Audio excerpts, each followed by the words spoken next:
افغانستان هم 19 کلنو نړیوال جام ته خپله لوبډله اعلان کړه. ویډیو را سره تر پایه وګورئ او قضاوت تاسو خپله وکړئ. ګرانو زړه ته رانږدې مینوالو السلام علیکم، ستړي مه شئ. افغانستان کرکټ بورډ نن یکشنبه د راتلونکي 2020 میلادي کال د سویلي افریقا په کوربتوب د 19 کلنو څخه کم عمره نړیوال جام سیالیو لپاره خپله 15 کسیزه لوبډله اعلان کړه. 15 کسیزه لوبډله کې د ملي لوبډلې لوبغاړی ابراهیم ځدران ته هم ځای ورکړل شوی دی او د یادو سیالیو لپاره فرحان زاخیل د لوبډلې مشر په توګه ټاکلی. د لوبډلې نوملړ په لاندې ډول دی: فرحان زاخیل لوبډل مشر، صدیق قاتل، رحمان الله زدران، ابراهیم زدران، اسحاق محمدی، نور احمد، شفیق الله غفاری، جمشید میر علی خیل، عبدالرحمن عابد تڼیوال، فضل حق، عمران میر، زهیب زمان خیل، آصف موسازی او عابد محمدی پکې شامل دي.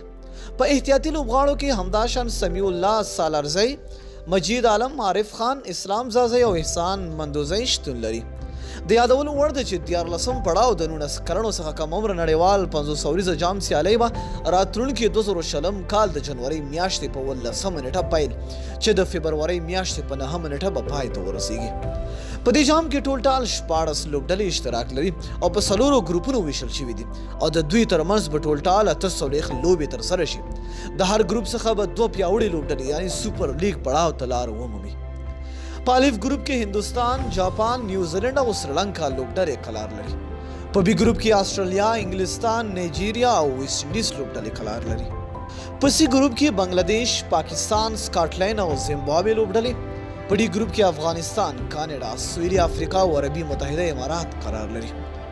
افغان 19 کلنه کرکټ ملي لوبډله په خپل ډي ګروپ کې لومړۍ لوبه د جنوري په 18 نیټه د کوربه سویلي افریقا خلاف ترسره کړه. همداشان به د جنوري په 22 نیټه له متحده عربي اماراتو سره او وروستۍ لوبه به د جنوري په 24 نیټه له کاناډا لوبډلې سره ترسره کړي.